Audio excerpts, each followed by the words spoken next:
Hi, everyone. Welcome to Parent to Parent. Oh, goodness. Getting myself all mixed up. Here we go. Welcome to Parent to Parent. I am Dr. Tania Farran. Happy Monday. This is our second edition tonight for Monday, February 2nd. And so I'm excited to come back tonight. If you were with us earlier, we talked about love and loss. And now we're going to talk about building young minds at home. So I wanted to let you know also that I am the author of Raising the Well-Adjusted Child, a Parent's Manual. You can find your copy of this on Amazon, a Kindle version, as well as a paperback version. And you can also check out my YouTube channel where I'm reading certain parts of this and we do discussions about this. So check that out for you as well. But tonight, without further ado, I would like to bring up our guest, Dr. Gwendolyn Levert. Thank you so much for joining us. I feel like you're my personal literacy specialist, expert. She is the one that I go to when I have literacy questions and I want her to talk to people about it. So thank you so much, Dr. Levert. Introduce yourself, tell people a little bit about you, your career, and the things that you're most passionate about. Hi, everybody. I'm so glad that you're here. I'm glad to be here, and I feel the same way about Tania. But my passion that I started doing when I was a first grade teacher and way before then, because my mother was a writer. So I started writing stories about our family, and I've written over 60 something books, children's books. Off to School was my first one, and whoever heard that you could become an award-winning writer your first time? So Off to School became a Smithsonian award book. And these two books are out now. I have a Reading Rainbow book, but these are the two that's out now. The Music in Derek's Heart is a Coretta Scott King honor book. And then The Barber's Cutting Edge is a 4-time bestseller. So my gosh. Yeah, so I'm very, very happy because my kids couldn't read when I first started. The school was surrounded by 4 housing projects. So I spent my time as a first-year teacher in the classroom working with them and in their homes. And then 2 years ago, this book came out, Who Says I Can't, with Solution Tree Publishing House. It's a 4-year plan to erase the reading gap and achieve proficiency by 4th grade. And so as a trainer, my goal is to take low-performing schools and turn them around.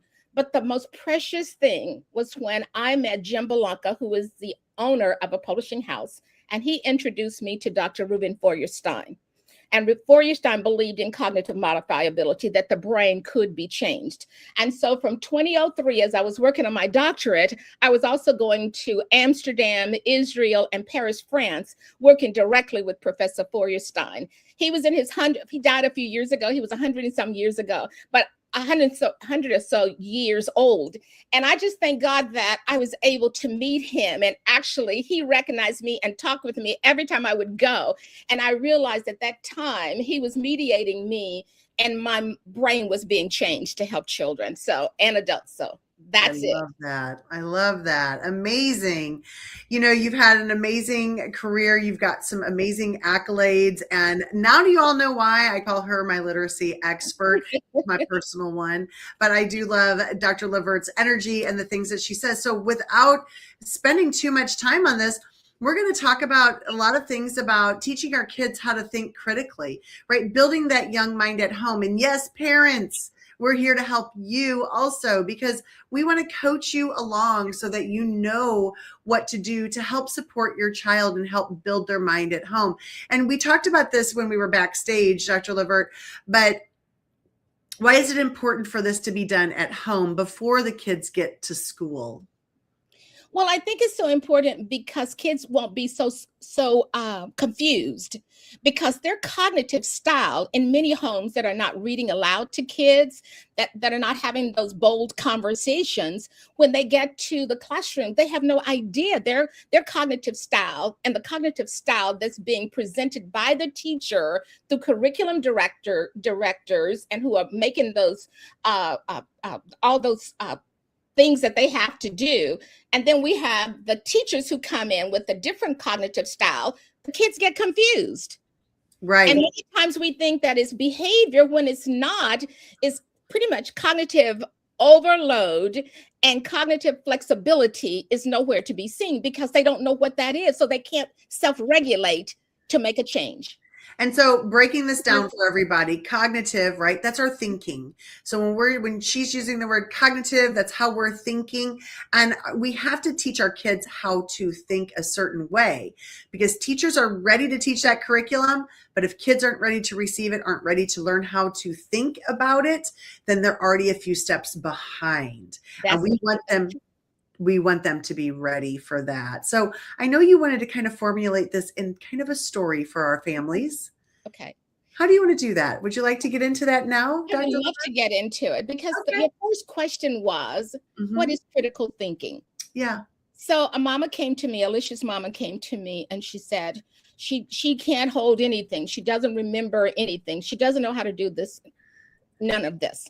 So the teacher was using this word called critical thinking. And she said, I have no idea what that is.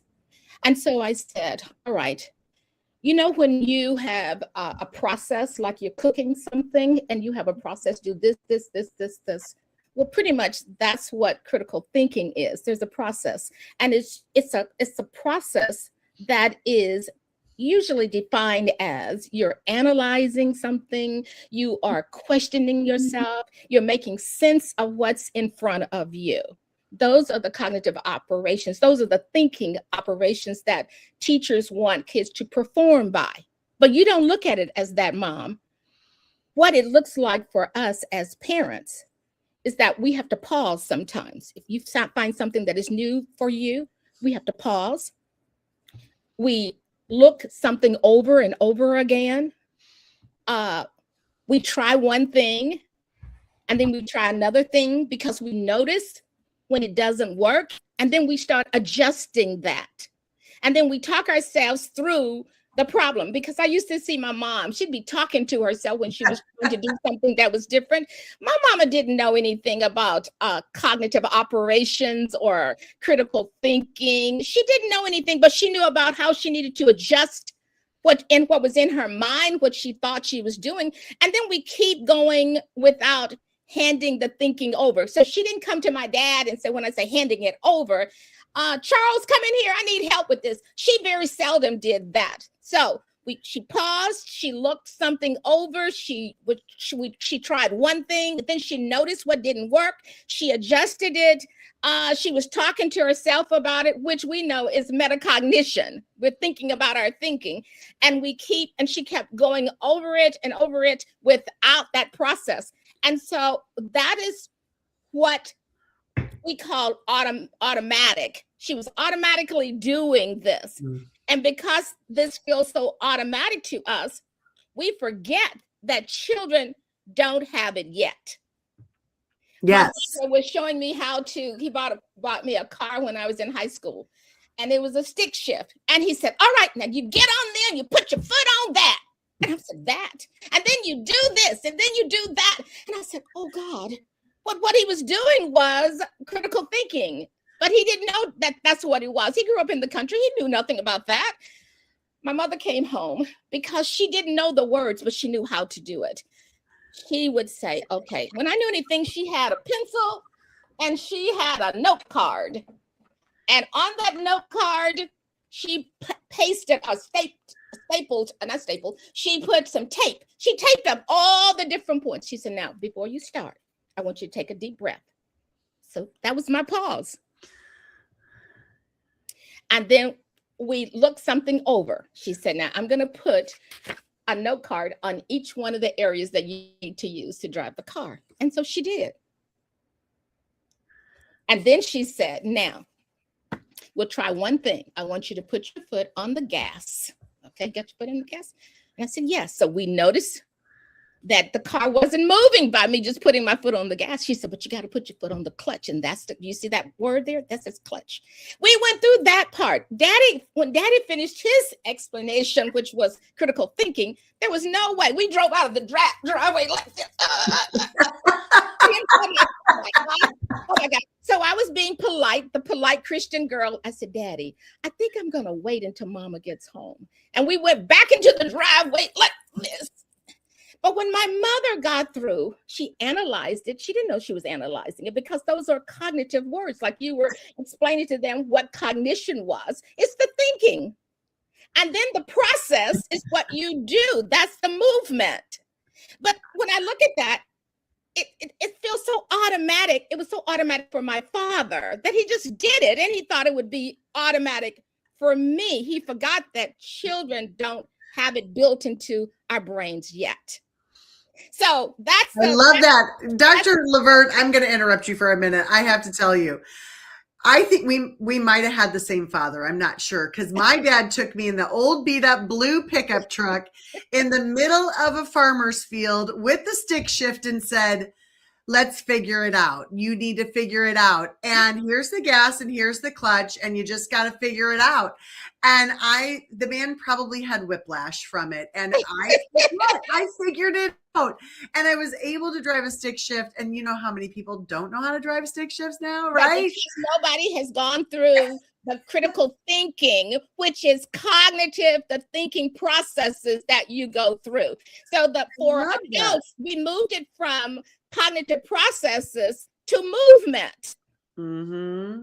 Because movement, so under those cognitive processes or those cognitive functions, those thinking points that moves us, so that this just slid itself under it. So I think I'm losing you. I'm not sure. I think it might be. Oh, something happened. I don't know. Yeah, I know. You were kind of lagging a little bit, but now I think you're back. Okay. So then the second question is, what happens for students? This is what it looks like for students. I gave you my example. So a child is working. The child pauses. That pause is where critical thinking is supposed to happen. You see, my mother told me to take a deep breath.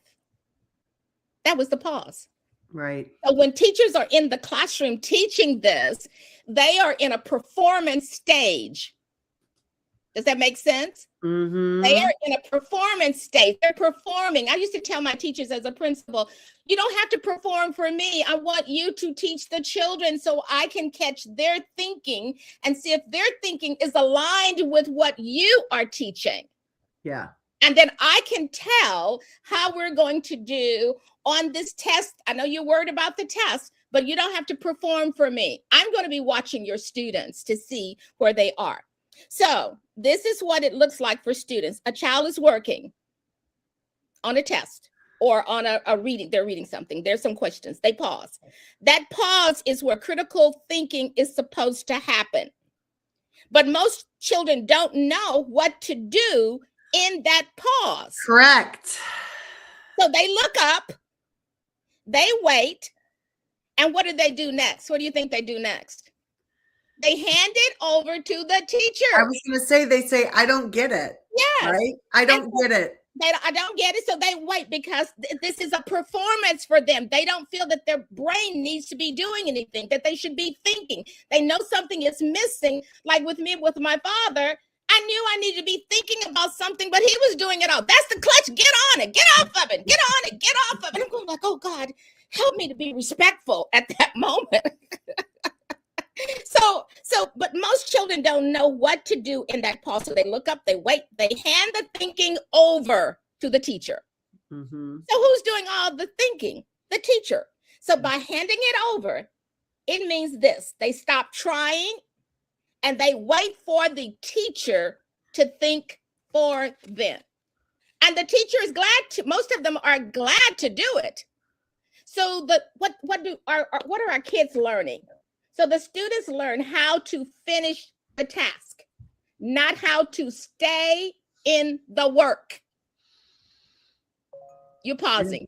Yeah, no, I love it. Why are you pausing? You're pausing because you're thinking about, you're digesting what I'm saying. Mm-hmm. Okay, so there's a pause.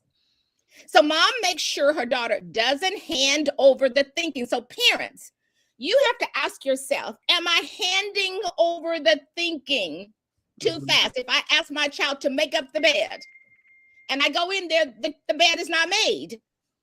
Then all of a sudden, I've got to get back into the kitchen because I've had a hard day's work and I need this bed made up. And this child, as if they don't understand what I'm saying. So I'm going to go on and make up the bed. So mama makes sure her daughter doesn't hand the thinking over. So then we go, okay, pause. We look something over. Look at this bed. We try one thing. Okay, so you get on one side, I get on the other. What do you think we're going to do? Well, we're going to pull the sheets up and make sure they're da, da, da, da, da. So she goes through that process. So mama makes sure her daughter doesn't hand the thinking over. She watches, she observes, she notices what she's not doing, what the daughter is not doing. She's not grabbing the pencil or whatever it is. She's not pointing to the answer. She's not solving it for the child. But she does prompts. She prompts her just enough.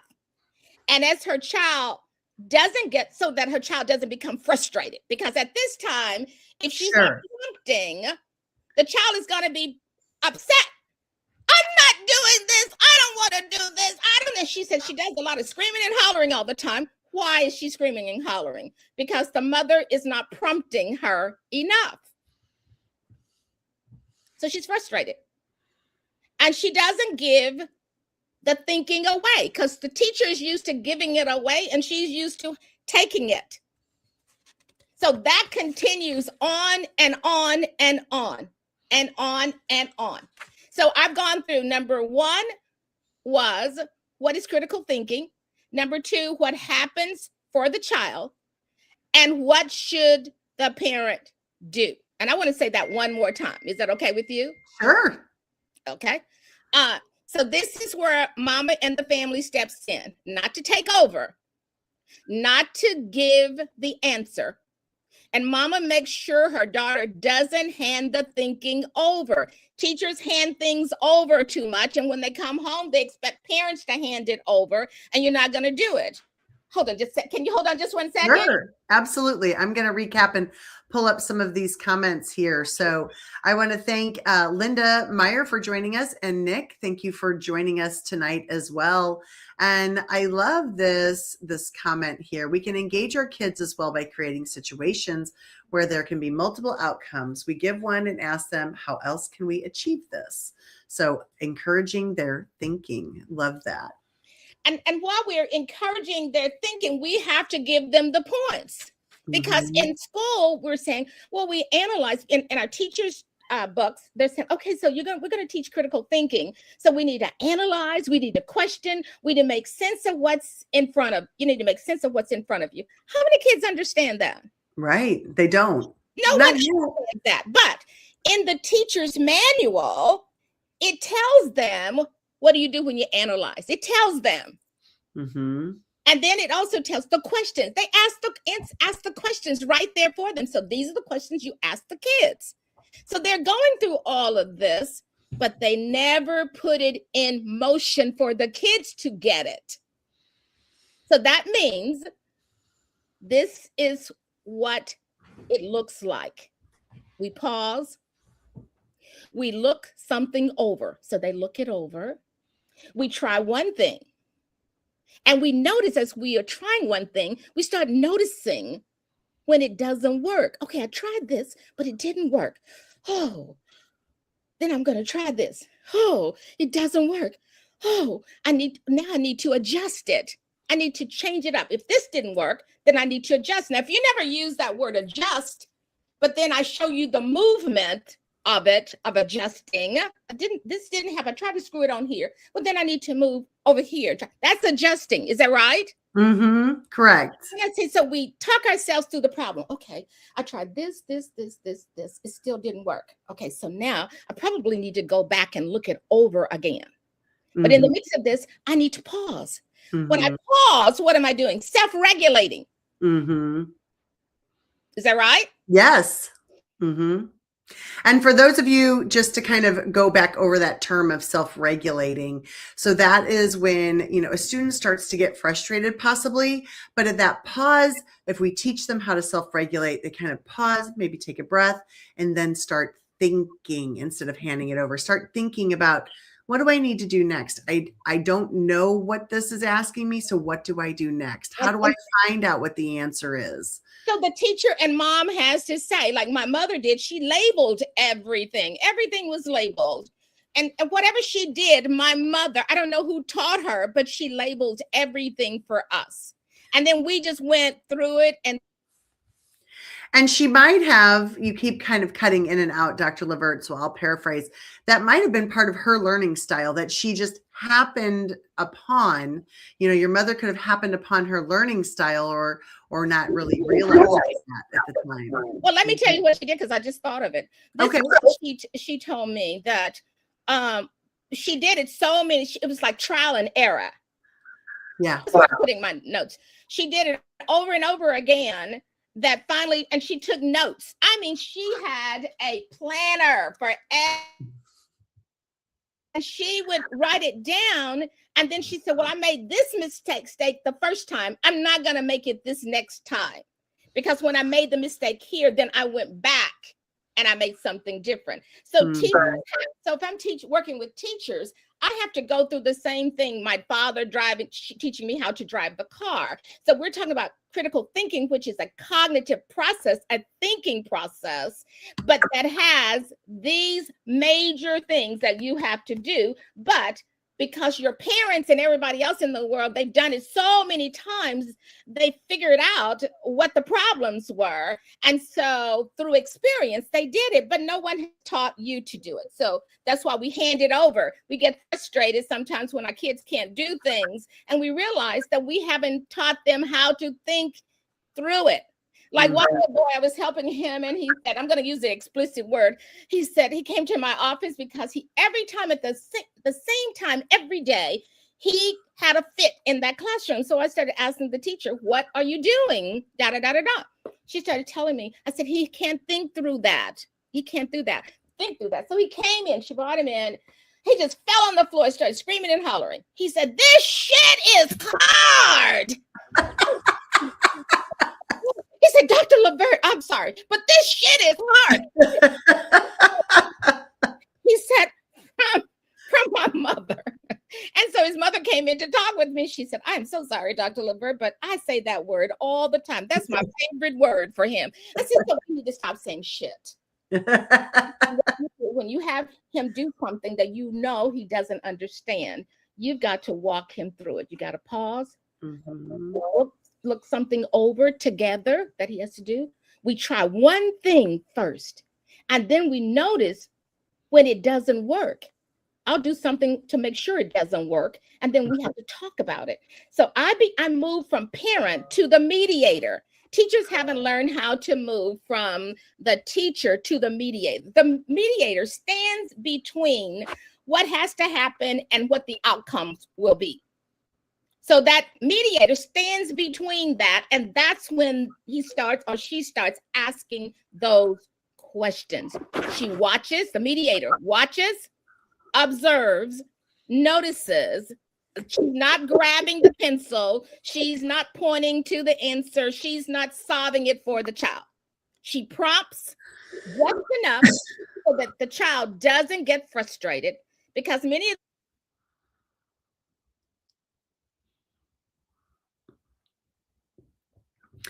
So, Dr. Levert, you paused again, so I'll go ahead and fill in, I'm back. So we don't mediate. We don't understand that what I've just modeled for you is mediation. I'm watching, I'm observing. I notice when she's not doing it, she's not grabbing the pen. I'm not grabbing the pen, saying, let me do it. Get over there and sit down and let me do it. I've had parents to do that.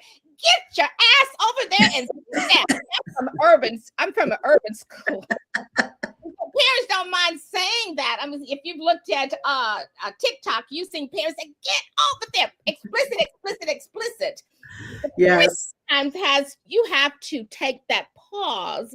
So those explicit words, parents, if you're on, those explicit words won't come out, and you're doing more prompting. You're not grabbing things, you're not pointing to the answer, and you're not solving it for the child. So you're doing all this prompting so that the child, and so that you will not give away the answer.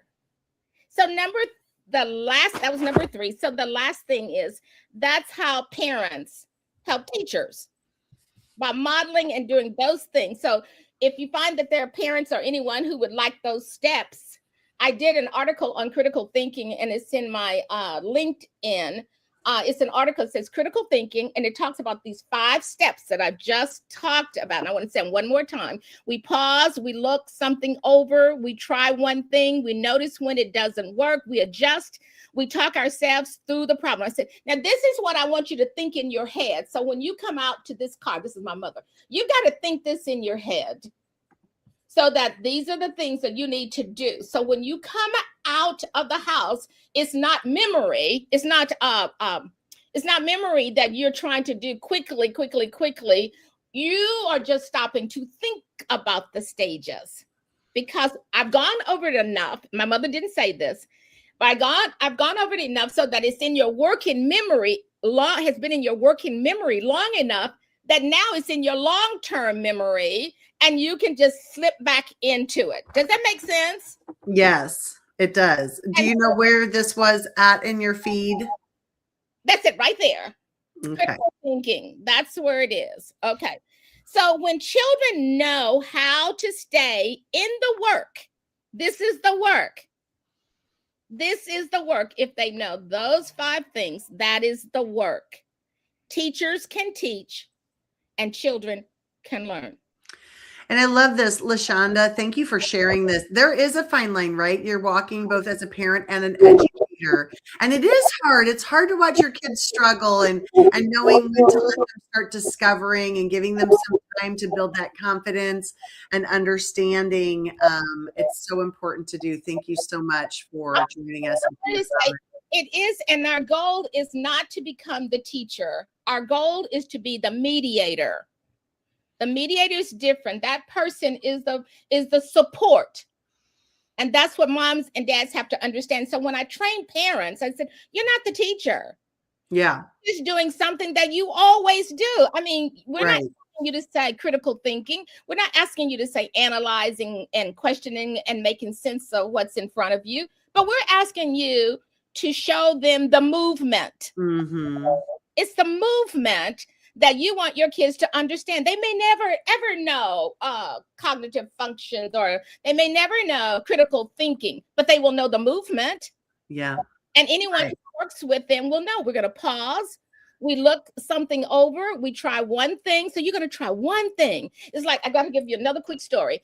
My boys, my grandboys, I told my daughter that they needed to have chess, because every school where I've been a principal, I've had chess classes, because chess is the best way to help kids think. I mean, thinking.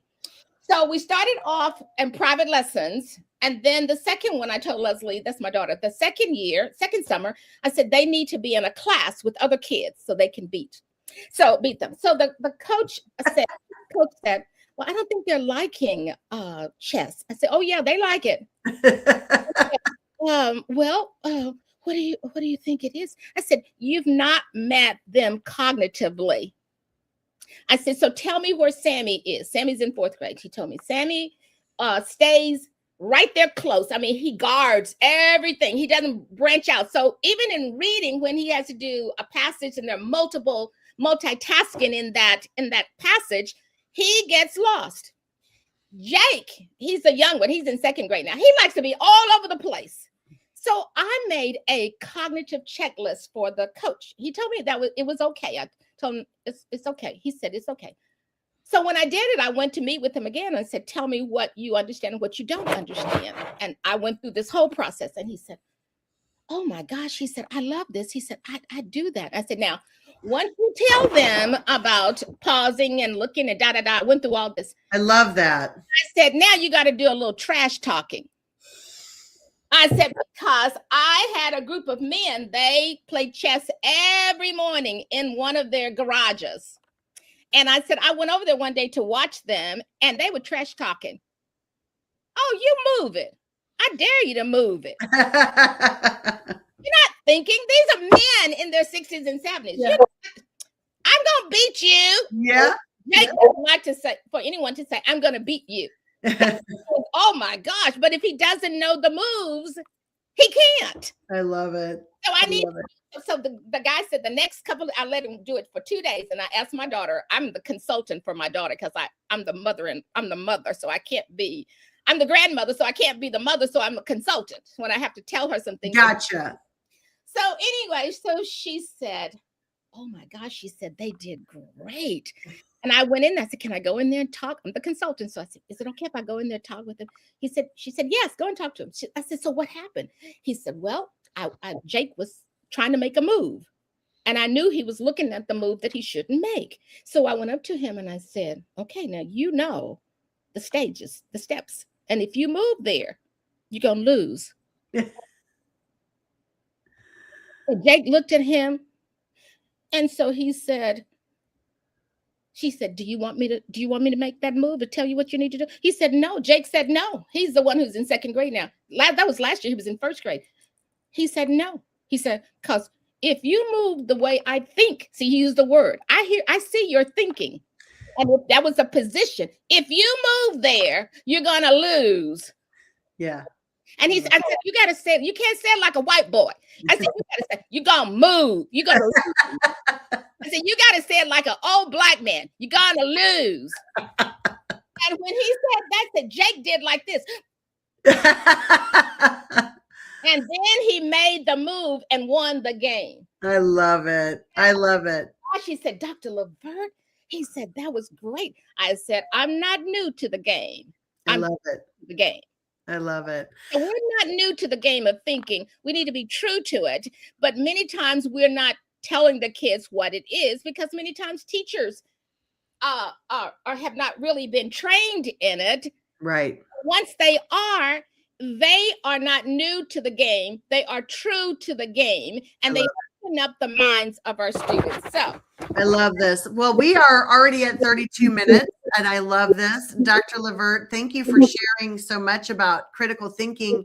Those of you grab a screen grab, write these down, pause, look something over, try one thing, adjust your thinking, and keep going to teach your kids at home how to be critical thinkers. You're their mediator, right? Not their teacher. So thank you so much, Dr. Levert, for joining us. This time just flew by. I love your energy.